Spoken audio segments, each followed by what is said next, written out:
अतिथि शिक्षकों को लेकर बहुत बड़ी खबर। जहां एक तरफ कांग्रेस के पूर्व प्रदेश अध्यक्ष अरुण यादव ने कांग्रेस की सरकार बनते ही अतिथि शिक्षकों को नियमित करने का वचन दिया, वहीं दूसरी ओर सूबे के मुखिया शिवराज सिंह चौहान से आज जब हमारी टीम ने अतिथि शिक्षकों के भविष्य को लेकर सवाल किया तो टाल मटोल करते दिखे मुख्यमंत्री शिवराज सिंह चौहान।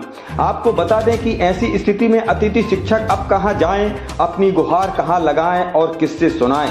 आइए हम जानते हैं इसी परिप्रेक्ष्य में वरिष्ठ अतिथि शिक्षक रविशंकर शास्त्री से वह इस विषय में क्या कहते हैं। देखिए राजदीप जी, सबसे पहले मैं आपको धन्यवाद दूंगा कि आपने अतिथि शिक्षकों के लिए आवाज उठाई, जैसा कि आप पूर्व से उठाते आ रहे हैं जी। उसके बाद मैं कहना चाहूंगा कि अतिथि शिक्षक आज बेचारे की स्थिति में खड़ा है जी। अतिथि शिक्षक से ज्यादा बेचारा वर्तमान में और कोई कर्मचारी नहीं है जी, क्योंकि अतिथि शिक्षक आज इतना हताश हो गया है कि उसकी स्थिति धोबी के कुत्ते जैसी हो गई है।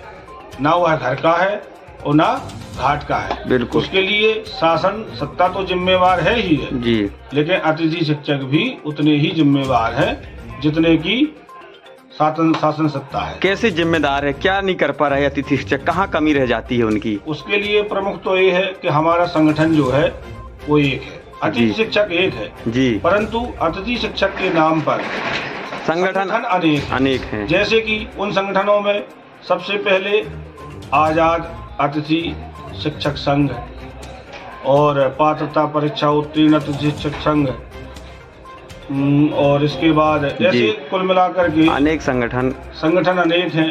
अनेक संगठन होने की वजह से नाम हमारा एक है, पद हमारा एक है, लेकिन संगठन अनेक है, जिसकी वजह से आज तक अतिथि शिक्षकों का कुछ नहीं हो पाया है।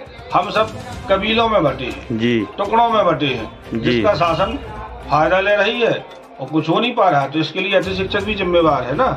अभी विगत दिनों भोपाल में भी आंदोलन हुआ, अतिथि शिक्षक प्रदेश भर से गए, लेकिन क्या उस आंदोलनों में भी इसी जो गुटबाजी के चक्कर में या तो आपका आंदोलन सफल नहीं हो पा रहा है? आपने कहा कि कई संगठन अलग अलग संगठन बनाए हुए हैं, अतिथि शिक्षकों के संगठन बने हुए हैं, एक प्लेटफार्म पर नहीं आ पाते, एक प्लेटफार्म पर वह आंदोलन नहीं कर पाते, एकजुटता की कमी दिख रही है क्या? बिल्कुल, निश्चित रूप से एक कुशल नेतृत्व की कमी दिख रही है जी। हमारे संगठन में कोई भी आता है जिलाध्यक्ष बन जाता है, कोई भी आता है प्रदेश अध्यक्ष बन जाता है, चाहे उसका संगठन के लिए कोई योगदान हो अथवा कभी ना हो, स्वयं को मनोनीत कर लेते हैं अपने आप के लिए कि मैं जिलाध्यक्ष हूँ, मैं प्रदेश अध्यक्ष हूँ। सन 2008 से लेकर के आज दिनांक तक इतने अध्यक्ष हुए कि मैं स्वयं 10-12 वर्षों से अतिथि शिक्षक के रूप में कार्यरत हूँ। मुझे स्वयं पता नहीं है कि हमारे संगठन में कितने अध्यक्ष हैं। सोचिए आप, यही सबसे बड़ी विडंबना है। सोशल मीडिया में आए दिन सुनने में मिलता है, डिबेट होती है कि जो संगठन के अध्यक्ष बनते हैं सर्वोपरि वह राजनीति में आगे चल के वह राजनीति में समाहित हो जाती हैं और लाभ पाने के चक्कर में वह कहीं ना कहीं संगठन की दिशा को भटकाने का प्रयास करती है। बिल्कुल सही कहा है आपने जी। 4 वर्ष तक जी हमारे संगठन के जो तथाकथित जी अध्यक्ष वगैरह है वो सोए रहते हैं। जैसे ही चुनाव आएगा और उनको लगेगा कि अब शासन प्रशासन से हमें कुछ राशि का प्रबंध हो जाएगा धीरे से, तो आंदोलन करने के लिए भोपाल में चल देंगे एक आध दिन के लिए, बहलाने फुसलाने के लिए अतिथि शिक्षकों को, और इसके अलावा ये कुछ करते रही है। शिक्षक भर्ती पात्र अभ्यर्थियों का जो आंदोलन चल रहा है, देखिए कितनी ईमानदारी से चल रहा है, कितने त्याग से चल रहा है। उस संगठन के जो नेतृत्व करता है अपने संगठन के लिए कितनी ईमानदारी से लड़ाई लड़ते हैं, तो आज उनका देखिए और आज अतिथि शिक्षकों की स्थिति देखिए। कुल मिलाकर के आप क्या कहना चाहते हैं सभी संगठनों को, सभी प्रदेश के अतिथि शिक्षकों को क्या संदेश देंगे आप? देखिए, संदेश के रूप में मैं तो यही देना चाहूँगा कि सबसे पहले तो एक आम अतिथि शिक्षक को स्वयं को समझना होगा जी कि मैं क्या हूँ, मेरा हित कहाँ है, अनहित कहाँ है, मुझे क्या मिलेगा क्या नहीं मिलेगा। तो दिवा स्वप्न हमें नहीं देखना है जी, झूठे झांसे में किसी के नहीं आना है जी, और यथार्थ सत्य को स्वीकार करना है जी। हम अतिथि हैं, हमारा क्या हो सकता है। अतिथि शिक्षकों के लिए बहुत कुछ हो सकता था। कब हो सकता था? जब उन्होंने बोनस अंक देने की मांग की थी, तो हमारे कुछ संगठन के नेतृत्वकर्ताओं ने इसमें भी दखल दी जी। इनको बोनस अंक न मिल जाए। अरे शिक्षक भर्ती में आज 90% से ऊपर जी। हर कैटेगरी का अतिथि शिक्षक नियमित शिक्षक के रूप में होता। जी। कम से कम 30,000 अतिथि शिक्षक आज की डेट में नियमित शिक्षक बन गए होते यदि बोनस अंक मिल गए होते 25, लेकिन इसको भी इन्हें ठुकरा दिया। एक बार और सन 2015 में ऐसी चर्चा आई थी कि जिन्होंने 3 बार सरकार कर लिया है उनको नियमित करेंगे। जी। तो हमारे संगठन के नेतृत्वकर्ताओं ने कहा कि जिसने एक दिन भी काम किया है उसको भी नियमित किया जाए। इसके चलते जो बेचारे 5-7 वर्ष से काम कर रहे थे उनको भी कुछ नहीं मिला।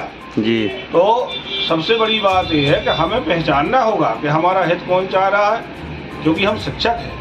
इतना तो विवेक हमारे अंदर होना चाहिए कि हमारा हित कहाँ है और हमें क्या करना है। तो हमें अपने लिए, अपने संगठन के लिए जब तक त्याग और समर्पण नहीं होगा तब तक हम सरकार को केवल दोषी नहीं ठहरा सकते। जी। आप लास्ट में आपका चारा सरकारें आपकी बात सुन नहीं रही हैं, जनप्रतिनिधि आपकी कोई सुन नहीं रहा है, मीडिया सवाल करती है तो नेतागण टालमटोल करते नजर आते हैं।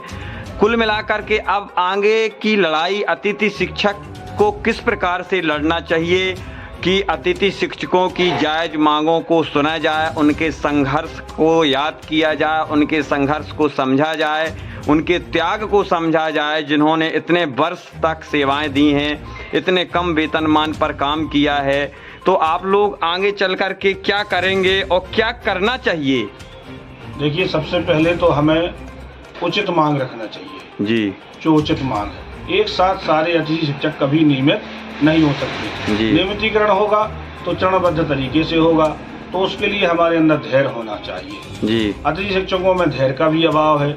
जो आज आया हो सोचता मैं पहले नियमित हो जाऊं, बाद में सीनियर हो। तो हम लोग सबसे पहले तो आपस में ही बटे हुए, इस चीज को समझ करके हमें सत्य को समझना होगा, तो ही आगे जा करके एक जो वाजिब मांग है वही हमें सरकार से रखनी होगी, तभी जाके कुछ होगा।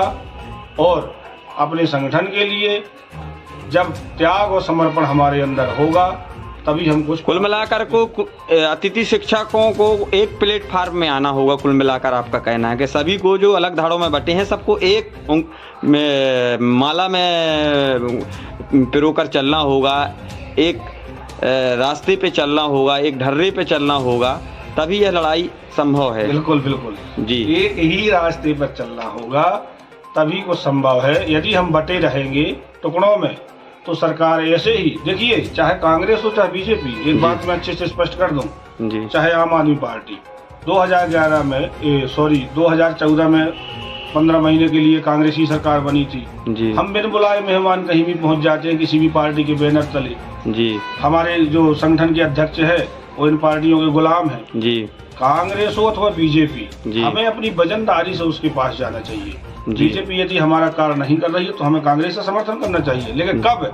जब हमारा कोई समर्थन मांगे वजनदारी से, बिन बुलाए मेहमान हम पहुंचेंगे तो कांग्रेसी सरकार बनने के बावजूद भी हमारा कुछ नहीं होगा। इसलिए जब तक हमें विवेक से कार्य नहीं करेंगे तब तक कुछ नहीं होगा। बहुत बहुत धन्यवाद जन की आवाज न्यूज में जुड़ने के लिए रविशंकर जी। धन्यवाद राजदीप जी, आपका, आपके चैनल का। जय हिंद, जय भारत।